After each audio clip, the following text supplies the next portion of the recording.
ईश्वर ने हमारे भाग्य में जो लिखा है उसे हमसे कोई नहीं छीन सकता। लेकिन अगर हमें अपने ईश्वर पर सच्चा भरोसा है तो हमें वो भी मिल सकता है जो हमारे भाग्य में नहीं लिखा होता। इंसान का मुश्किल वक्त उसके लिए एक दर्पण की तरह होता है जो हमारे क्षमताओं का दर्शन हमें करवाता है। वह दिन मत दिखाना कान्हा कि हमें खुद पर गुरूर हो जाए।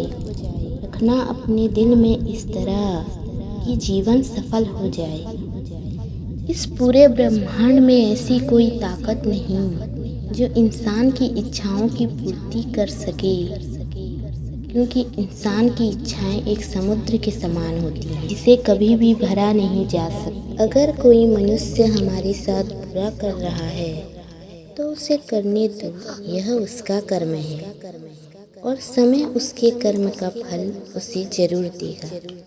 लेकिन हमें कभी भी किसी के साथ बुरा नहीं करना चाहिए, क्योंकि यही हमारा धर्म है। दुष्ट लोग अगर समझाने मात्र से समझ जाते तो यकीन मानो महाभारत कभी ना होता। श्री कृष्ण कभी भी हमारा हाल नहीं पूछते, पर वो हमारी सब खबर रखते हैं। श्री कृष्ण अपने सच्चे भक्तों पर हर घड़ी नज़र रखते हैं। जो हुआ वह अच्छा हुआ, जो हो रहा है वह अच्छा हो रहा है, जो होगा वह भी अच्छा ही होगा।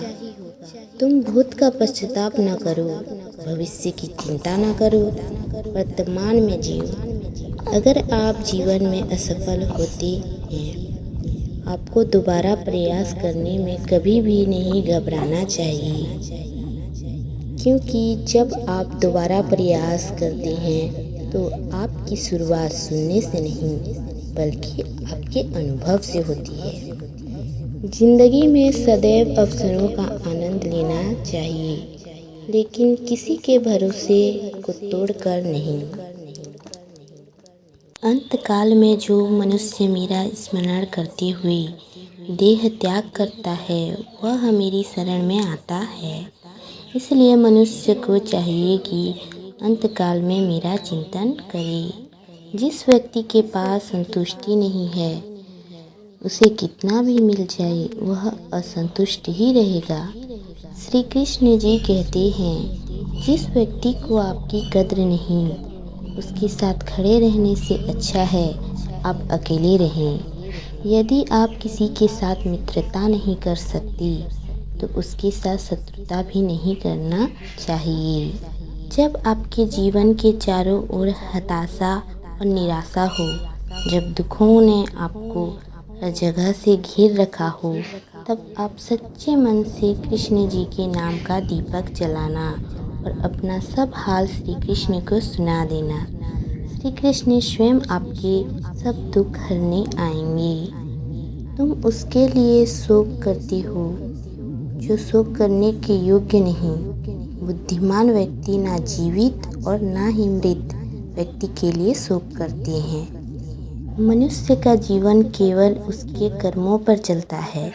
जैसा कर्म होता है वैसा उसका जीवन होता है। क्रोध की अवस्था में ब्रह्म जन्म लेता है।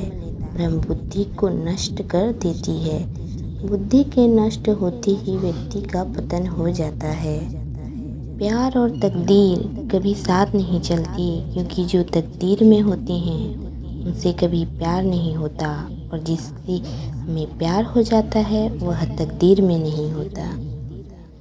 खाली हाथ आए खाली हाथ वापस चले जाओगे। आज तुम्हारा है कल किसी और का था, परसों किसी और का होगा। तुम जिसे अपना समझकर मगन हो रहे हो बस यही प्रसन्नता तुम्हारे दुखों का कारण है। हर कीमती चीज़ को उठाने के लिए झुकना ही पड़ता है। माँ और पिता का आशीर्वाद भी इनमें से एक है। वह जो सभी इच्छाएं त्याग देता है, मैं और मेरा ही लालसा तथा भावना से मुक्त हो जाता है, उसे शांति प्राप्त होती है। अगर व्यक्ति शिक्षा से पहले संस्कार, व्यापार से पहले व्यवहार और भगवान से पहले माता पिता को पहचान ले तो ज़िंदगी में कभी कोई कठिनाई नहीं आएगी।